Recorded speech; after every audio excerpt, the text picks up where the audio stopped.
This is episode number 28 of Mystery Meets Fine Dining Podcast. Welcome to Atlanta. This is Mystery Meets Fine Dining Podcast, helping foodies discover new restaurants and new friends. Here's your host, the founder of Mystery Meat, Seth Ressler. Hello and welcome to Mystery Meets Fine Dining Podcast. I'm your host, my name is Seth Ressler, and this is the podcast for foodies who love travel and travelers who love food. Each week we go to a different city and we find a local food expert, often a food blogger, maybe a food event organizer, somebody like that, and we talk to them about the culinary scene in their city. This week we're going to go fine dining in the city of Atlanta. We have with us Malika Haricharan of the Atlanta Restaurant Blog. Thank you so much for joining us, Malika. Thanks for having me, Seth. I'm happy to be here. So you're the author of a new book that came out last fall. It's called The Food Lover's Guide to Atlanta. Congratulations on being published. That's fantastic. Thank you. Thank you very much. You also are the founder of the Association of Food Bloggers. Tell me about that. Well, I started the Association of Food Bloggers about 3 years ago, and the reason I started it is because there was just an onslaught of food bloggers around that time, and I just felt like a lot of them were unethical, and they might steal content from other sites, or they might have an axe to grind with a certain restaurant, and they might write things that aren't necessarily true or fair. And, you know, the restaurant, I think, depends on that livelihood, and so I wanted to establish a site for bloggers that really just love food and they want to share their passion for that. I know when you get into sort of food criticism in established sort of mainstream media outlets, and especially like newspapers or magazines or things like that, you know, there's a code of ethics that has developed over the years. Often these people, you know, make sure that when they come in, nobody knows who they are, and that they're completely anonymous so that they get the same experience as everybody else. You know, they disclose if they've been compensated for anything. Are you seeing that kind of stuff pop up in the food blogosphere?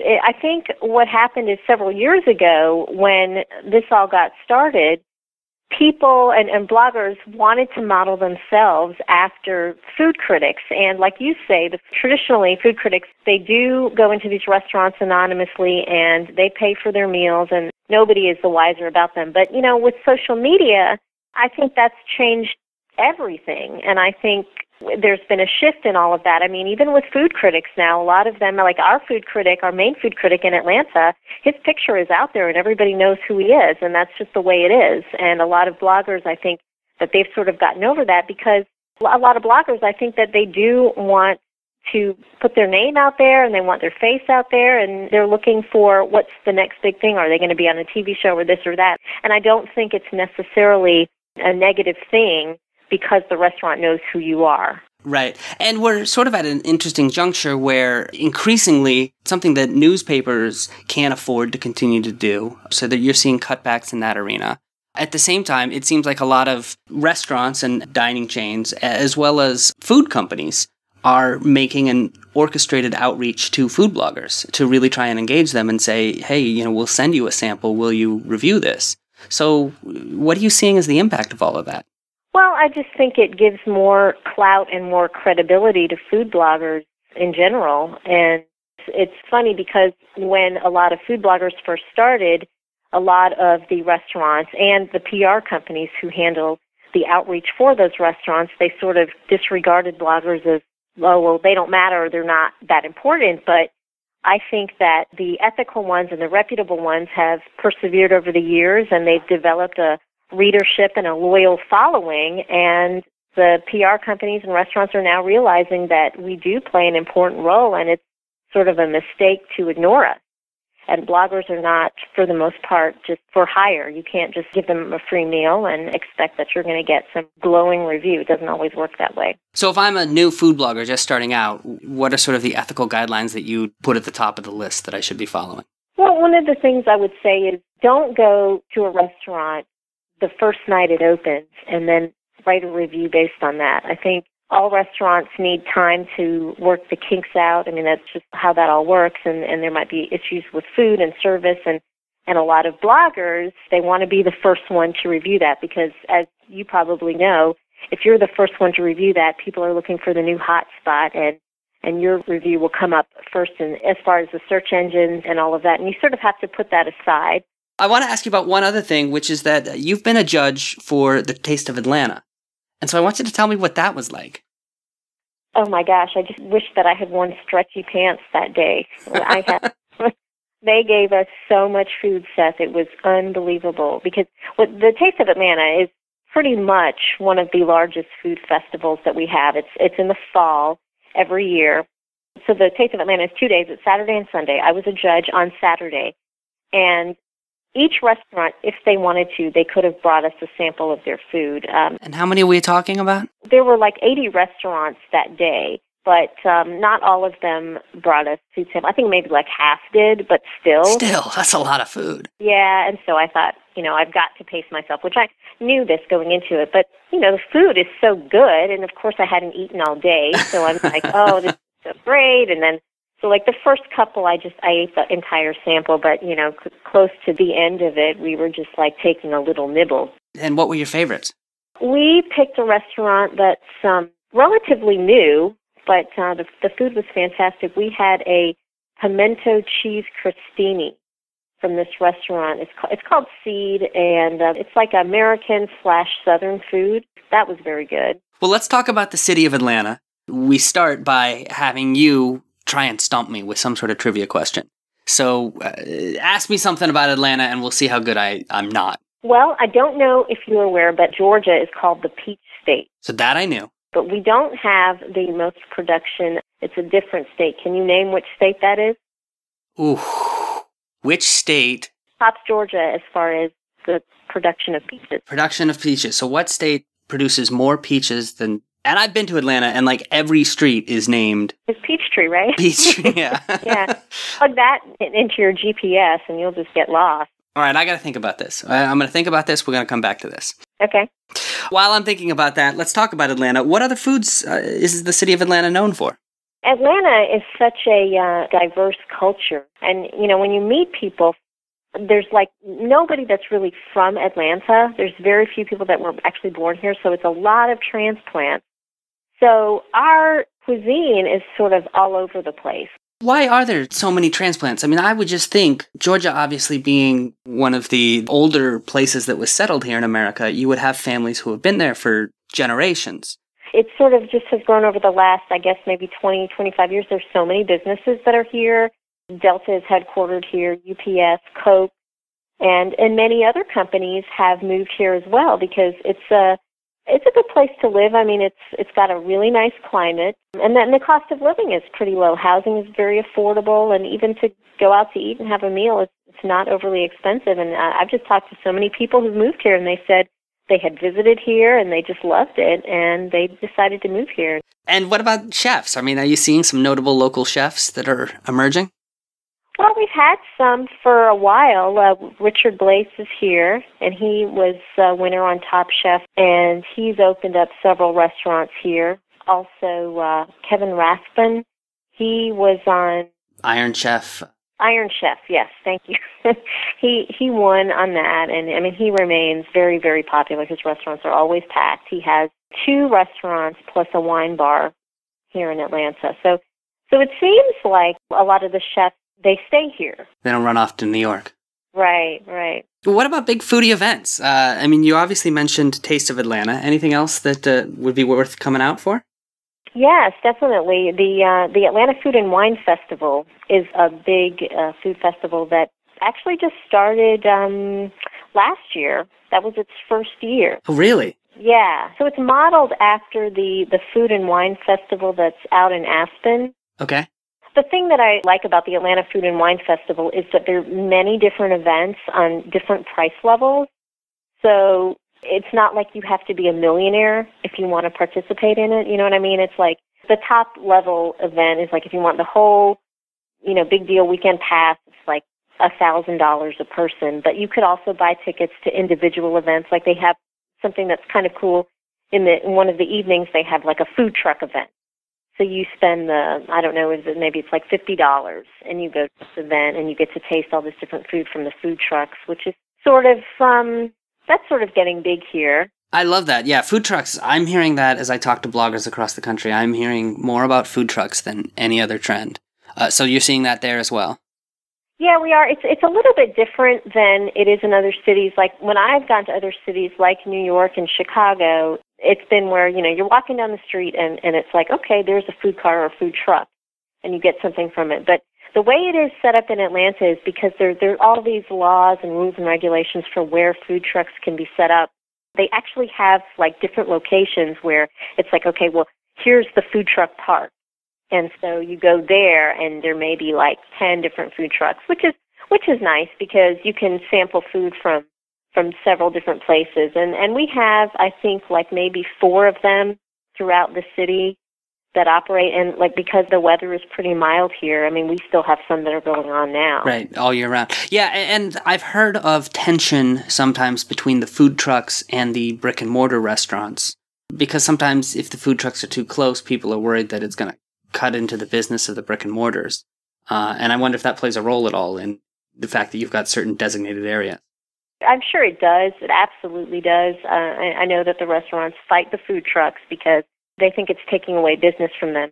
And also, I think it's a lot of the red tape with government wanting to charge their fees. But, the way I view it, you want to cultivate a culture of foodies. I mean, these restaurants, in order to thrive, they need people who are not just going to go out to eat at the chains, that want a better, higher quality meal, maybe sourced with locally ingredients and things like that. And the food trucks can be a great way to allow people who can't afford, to go out to eat at brick and mortars all the time to yet still step into that world, probably when they're younger, when they're not making as much money yet. And then as they grow, the food trucks are like a gateway drug is what I'm trying to say. You know what I mean? Right. And, they're also a gateway to the cook as well and the food truck owner because right. A lot of them can't afford to sign a lease and have a restaurant space right off the bat. So they start the food truck, and then they sort of develop a following from that. And then from there, they can go make a restaurant. Especially in this economy and everything else. I mean, there's a lot of risk in starting a restaurant. So being able to start it and build your base as a food truck first, I think is a great opportunity to bring up younger chefs. Right, and that way, they know they're going to have customers if they do that, if they have this loyal following. Speaking of brick and mortars, we're going to get your restaurant recommendation in just a moment, and I'm excited for it because it's true Southern food. We're going to talk about that in just a second. Before we get to Malika's restaurant recommendation, a couple of things I want to tell you about. Number one, I've been saying for a few weeks now that I'm working on a secret project. We've got a code name for that project, by the way. That code name is Taste Trekkers. I still can't tell you what Taste Trekkers is, but I am ready to give you a sneak peek. If you want to see a little bit of what Taste Trekkers is all about, head over to mysterymeat.org/secrets, and we've got a video there that'll show you a little bit, give you a little insight into what Taste Trekkers is all about. Just enough to tease you, really. All right, number two. We are looking for some audience participation in this podcast. You can participate. Here's what you got to do. Go over to the Mystery Meat website, mysterymeat.org. Yeah, I spell it every single time I say it. It's just a habit. When you're there, on any page except the home page, look over on the right side, and you will see a gray button that lets you click and leave a voicemail. You can leave that voicemail from your computer, all right? You don't even have to pick up your phone or dial nothing. Just click the button, and you can start leaving a voicemail and say something interesting, say something provocative. Maybe we'll include it in the podcast. Finally, I want to make sure you know what Mystery Meat is. This is a social dining group. We started it in Boston a few years ago. It's a bunch of foodies, and they get together to have a great meal. But there's a catch, and the catch is this. They don't find out where they're going until 24 hours in advance. So when you buy your ticket, you have no idea who you're going to be eating with or where you're going to be eating. But you know it's going to be a bunch of adventurous foodies just like you. All right, people who are really into food. The conversation, I guarantee you, will revolve around who's eating at what restaurant and, what tastes good and this, that, the other. It's a lot of fun. And it's a very relaxed atmosphere. This is not a singles dating thing. You can come with a partner. You can come on your own. You can be older. You can be younger. It doesn't matter. All right, as long as you're into food, you will have a great time. If you want to sign up, go to mysterymeat.org Yeah, see, look at that. Every single time I say it. Go to mysterymeat.org, click the big orange button that says Get an Invitation. And if you're in one of the cities where we're already hosting Mystery Meat dinners, Boston, Seattle, San Francisco, soon to be St. Louis, we will send you an invitation to our next dinner. If we don't have them going on in your city, don't worry. Just tell a couple of friends about it, all right? Spread the word. And when we see a lot of interest in your city, we'll start doing them there as well. All right? So go to Mystery Meat. I'm not going to say it this time. Click the big orange button that says Get an Invitation. Okay, we're talking to Malika Hari-Charan. She is the author of the Food Lover's Guide to Atlanta. She's the founder of the Association of Food Bloggers, and she is the writer of the Atlanta Restaurant Blog. And you asked me a trivia question earlier. I did. Which was, one more time. Georgia is known as the peach state, but we actually don't have the largest peach production. There's another state that does. So I wanted to see if I could stump you and ask which one is it that has the largest peach production. So does that mean Georgia's number 2? Yeah. Okay. I have to imagine that it's got to be a place with roughly the same climate. So I imagine it's probably a state that neighbors Georgia, or is at least close, which does not help me at all because I failed geography. But I'm going to say Alabama. Oh, close. South Carolina. South Carolina. All right, so it was down in the same region. I was close. You were very warm. All right, I didn't say Alaska. I didn't say Hawaii. That's good. Let's talk about your restaurant recommendation. I asked you for a great restaurant if I'm coming to the city of Atlanta. What'd you pick? The restaurant I chose, Seth, is called Wisteria. And the reason I picked Wisteria is I just feel like that sort of embodies the perfect Southern cuisine if I were to introduce somebody. And let's talk about Southern cuisine. I mean, if I'm coming to the South, what are some of the quintessential dishes that I should try? I'd say shrimp and grits. I mean, although that's all over the South, and, you know, every place seems to do it a little bit differently, so that's quintessential Southern, the shrimp and grits. And I hate to say it, but we have a lot of fried food. Right. Fried okra and fried chicken and things like that. There's a lot of pickled things. We have pickled okra, too. Okra's big down here. And you're saying Wisteria does a fantastic job with these. Yeah, the thing I like about Wisteria is that they have taken it and put a spin on it and made it sort of more upscale than maybe you'd expect. And they've made it, I guess, more popular because, like I know growing up for me as a kid, I went to a place, it's this chain restaurant that's very popular here in Atlanta, or been popular, it's called Po-Fo. And that was just Southern food, and I just was all turned off by it because I was like, well, this isn't anything special. The taste is not that good. A lot of it is fried, and even as a kid, I just wasn't ever thrilled with that. But Wisteria and some of the other more upscale restaurants have taken these classics and sort of added their own flair to them and made people sort of fall in love with this food all over again. This is good because I am one of those people who I don't get grits, and I'm told that that's because I've never had good grits. I don't know that I would have grits by themselves. A lot of Southerners or true Southerners, they say, oh, you can't have breakfast without having grits. Right. Now, I'm not that much of a fan of them. Grits are very plain tasting, and what they do is they take on the flavor of sort of whatever they're served with. So it's a lot of times it's like a sauce that's mixed in with them, like a lot of times a tomato kind of sauce is mixed in with the grits because it just takes on the flavor of whatever it's mixed in with. So I need some chocolate in my grits. I guess so. Okay, so tell me a little bit about the chef and at Wisteria and the history of the restaurant. The chef's name is Jason Hill, and he has been in Atlanta for quite a while now, at least 20 years. He actually began cooking when he was 17. He started out as a server at one of the upscale restaurants in Atlanta, and that's sort of where he got his start. And the funny thing about Wisteria is they opened just a couple days after 9/11. As you know, and as we talked about, the restaurant industry is hard, but imagine starting it just after 9/11. I mean, right after that, the economy seemed to tank, and it was tough, but they've survived and persevered and are doing quite well 11 years later. That's great. Good for them. So when I walk in, what does the place feel like? I mean, what's the atmosphere? Just a cozy restaurant. I think they made great use of the space. It's in an old building, but they kept a lot of aspects of the building, like the brick walls are still there, which just adds to the ambiance. And then they've got the exposed ductwork on the ceiling. I love places like that, sort of where you can sort of see the guts of the building. I think that's really cool. So that's why it's like one of my go-to places for if I have somebody from out of town. I have a funny story for you. All right.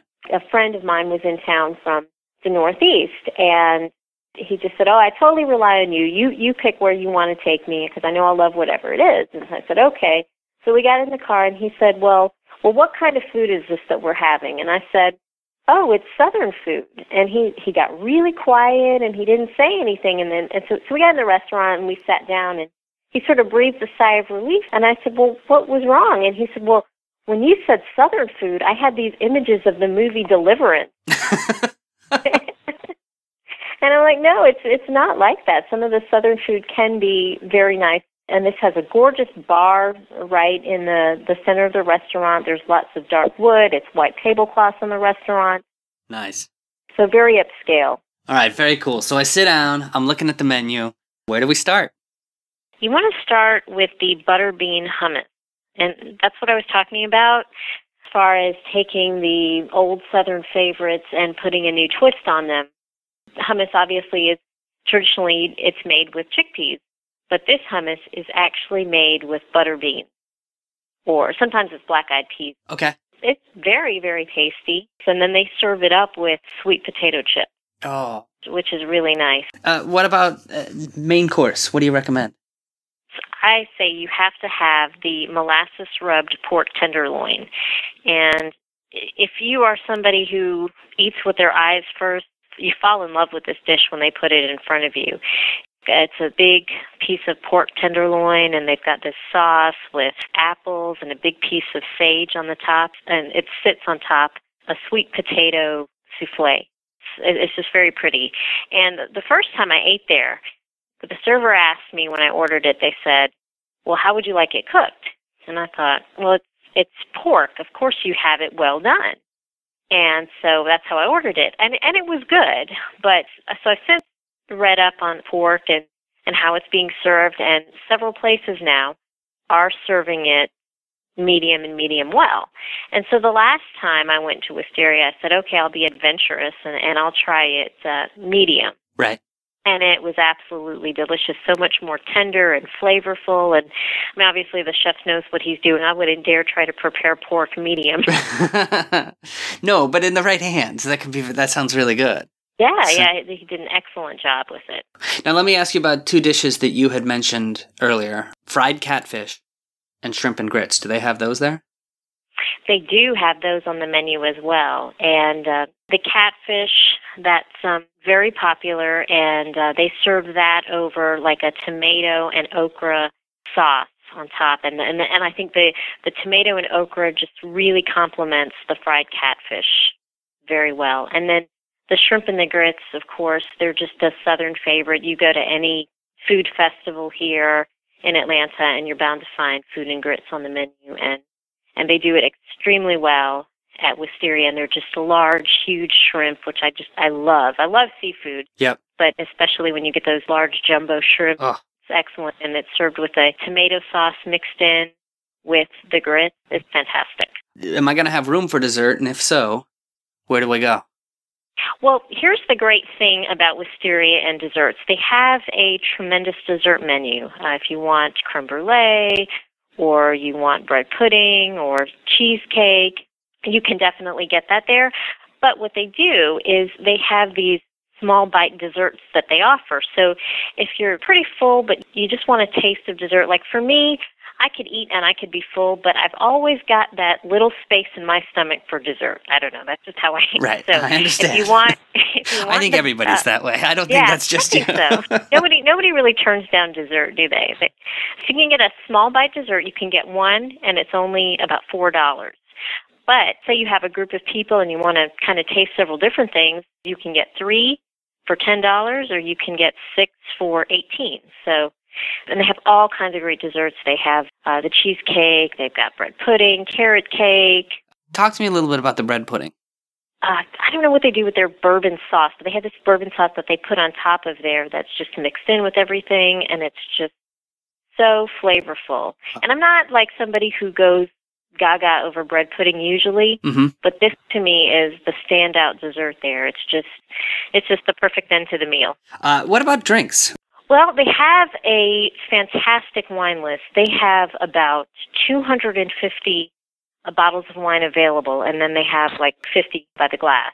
That's a lot. Yeah, and that's one of the reasons that I like it too, because they've got so many different wines. If you want any kind of Cabernet or Merlot or Pinot Noir, whatever you want, they've got it there. I looked at their wine list, and it's more like a wine book, right? If you will. It's like just pages and pages, and I kind of know a little bit about wine, but I'm not like some expert, so this can be intimidating if you don't. Yeah, it definitely could, and they're good at asking questions about, what do you like to have? Is it a Chardonnay or right? They've been spot on with their recommendations all the time. And all right, so what's this whole meal going to cost? You're talking about if you have an appetizer or two, you have entrees, you share a dessert, and you get a good bottle of wine, you're maybe looking at a little bit over $100. Great restaurant recommendation. You ready for the hard part? Yes. And here's how it works. I'm going to ask you for a recommendation of some sort. Just tell me the first thing that pops into your head. There's no wrong answer. Mm-hmm. All right, you ready? I think so. All right. What is your favorite restaurant to go out to when you're out for a night with the girls? I love this restaurant in the Virginia Highland neighborhood called Pura Vida. It's a tapas restaurant, and I love tapas because you can try so many different things. We all go out, we can order a couple of bottles of wine, and then we just order all these different tapas, and we can sort of pick at the food and catch up and talk to each other. And the tables are set up in a way that for a large group of people, you can still have this great seating and be able to talk to everyone. Where is your favorite place to eat before a Braves game? There's a place near Turner Field where the Braves play that it's in a neighborhood called Castleberry Hills called Bottle Rocket. It's a small neighborhood restaurant, but they have some amazing sushi, and they have this tuna burger that I can't get enough of. Valentine's Day coming up. If I want to impress my date on Valentine's Day, where should I take her?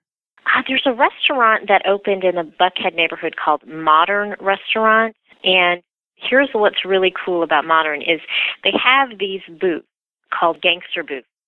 And there are these curved booths that are sort of against the back wall of the restaurant. And so they offer this fantastic view of the whole restaurant. It's gorgeous, by the way. The whole decor is stunning. Nice. And then they have all different kinds of food for everybody, steaks, duck, whatever you like. So very romantic and upscale. All right. So I'm going to take her to a gangster booth. I love that. Yeah, gangster booth. That's awesome. Just remember those words. Do you have a favorite brew pub? I like a place called Five Seasons Brewing, and they have a couple locations in Atlanta. My favorite one is the Five Seasons, which is located in the West Midtown neighborhood. And the reason I like it so much is because not only do they have really nice beers that they brew on site themselves, but they have this, what they call the Sky Bar. And so you can sit on this rooftop bar and you have spectacular views of the Atlanta skyline, and even when it's cold, you can sit indoors and you still can see the skyline. That's cool. I like that. Do you have a favorite food truck that we should try? Yes, it's called the Wow Food Truck, and they're known for arepas, but they have other kinds of foods and sandwiches as well, and they're all throughout Atlanta. They always move around. Obviously, it's a food truck, so it's pretty good. Aretha. What is an aretha? Like Aretha Franklin? It's Raepa. Okay. And it's almost like a tamale. Oh. It's like the corn kind of cake, and then it's stuffed with meat inside, whether it's pork or beef or whatever. But it's got these really terrific flavors. All right. Sounds good. Last question. Where is your favorite place to eat on a budget? Oh, on a budget. There's a restaurant here. It's Latin food as well. You can tell I like spicy food. It's called, oh my gosh, I can't remember the name. This is what makes the game hard. No pressure. I forget that. Oh, it's called La Fonda. La Fonda. La Fonda Latina. Ooh. I mean, it's incredibly cheap food, Seth, but the food is really good. They have quesadillas there. They have like Cuban sandwiches. Mm. My favorite thing to get there is I always get their beef enchiladas. They put a red sauce on top. They drizzle that on top with and they put a lot of cilantro on it. Oh, so good. Oh, that sounds good. Yeah, and it's like $7. Oh, that's nothing. Yeah. All right, very cool. Thank you for all those restaurant recommendations. You did very, very well. Thank you. Wisteria is located at 471 North Highland Ave in Atlanta. People can go online and find it at wisteria-atlanta.com. What about you, Malika? If they want to find you online or on social media, how can they do that? Well, my blog is Atlanta Restaurant Blog. And if they're interested in finding information out about the association site, it's associationoffoodbloggers.org. All right, we can't forget to plug the book, so tell us about the book. The book is called Food Lover's Guide to Atlanta, and that's available here in Atlanta at Barnes & Noble stores, as well as it can be purchased on Amazon.com. All right. Malika, thank you so much for talking to us. This has been great. Thank you, Seth. My name is Seth Ressler. This has been the Mystery Meat Fine Dining Podcast. Couple of notes. If you want to go to a Mystery Meat dinner or you want to find a Mystery Meat dinner in your town, all you need to do is go to mysterymeat.org, click the big orange button that says Get an Invitation, and sign up. If you're a food blogger and you'd love to host a Mystery Meat dinner, please let us know because we will bring it to your town. If you want links to anything that we mentioned in this podcast, you can find them on the website as well, mysterymeat.org. You can also follow us on Facebook and Twitter. And if you like this podcast, do us a favor, head over to iTunes, subscribe, and even leave a review because that's very helpful in helping other people find this podcast. And finally, if you want to be a guest, if you're a food blogger or a passionate foodie or food event organizer and you want to come on to the podcast and tell everybody about the culinary scene in your town, all you have to do is go to mysterymeat.org, click the Contact Us link, and send us an email. Thank you so much, and we'll talk to you next time. This has been Mystery Meat's Fine Dining Podcast. You can find links to the websites mentioned in this episode at mysterymeat.org/podcast. Thank you for listening.